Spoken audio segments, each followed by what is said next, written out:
All right, I want to talk to you about a concept that you may not have ever thought of before, but you can learn to strum the piano a lot like a guitar player strums the guitar.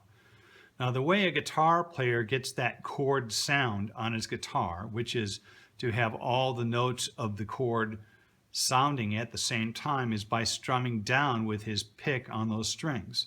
If he has a 6-string chord, he's strumming down on all 6 strings. And when he strums down like that, all 6 of those strings that he hits are vibrating at the same time. That gives him all the notes of the chord resonating at the same time, giving him that chord sound. You can do the exact same thing on the piano by using the sustain pedal. I think I talked about this earlier.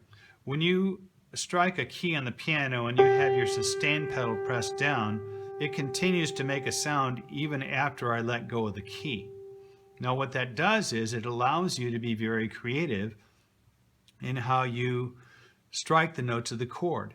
I can play the notes of the chord anywhere on the piano I want, and as long as I'm hitting all 3 notes and they're sustaining at the same time, it gives me that same kind of a chord sound.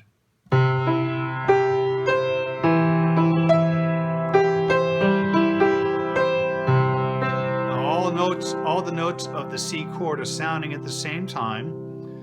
And don't ask me how I hit them. I didn't think about it. I knew that I was using the notes of the chord. And every time I strike a note, I am also giving myself some rhythm by doing that. Now what that does is it allows you to be free about this. And the more you get confident with this, the more creative you can be with it. Just to let you know where we're headed with this, I'm just going to play Skit to My Lou in a more advanced fashion. Now,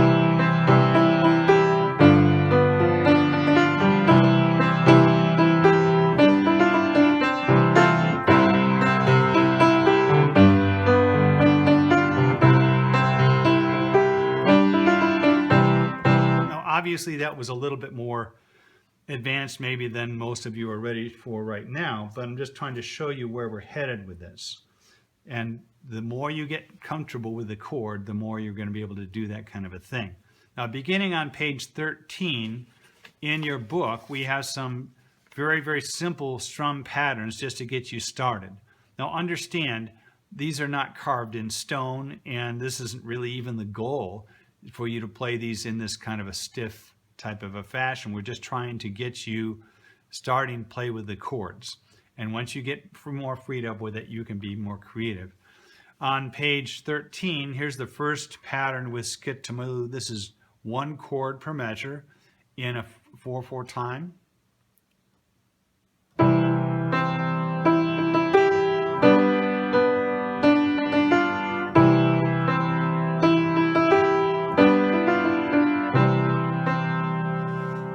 Here is 2 chords per measure.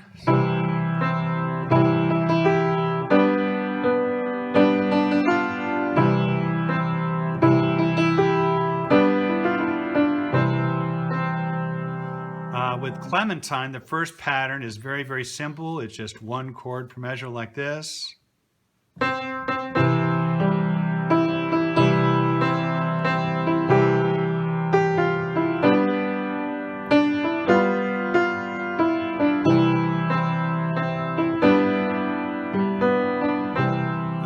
Around that overlap there with my hands was like we talked about before, just using that sustain pedal to sustain the notes out so that I could play those notes down low there that are below middle C for the melody.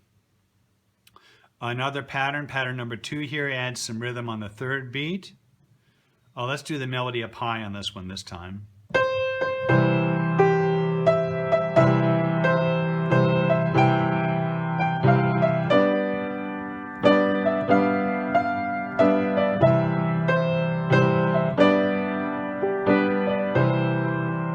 Pattern number 3 adds actually 8th notes on the 3rd beat there.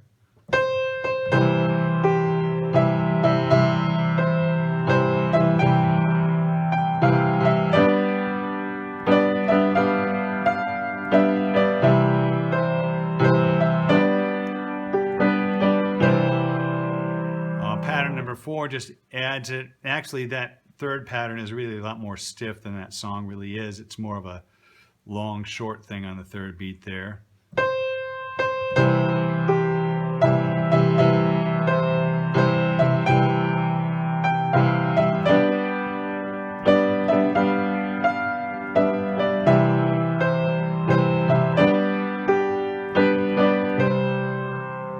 So those are just to get you started.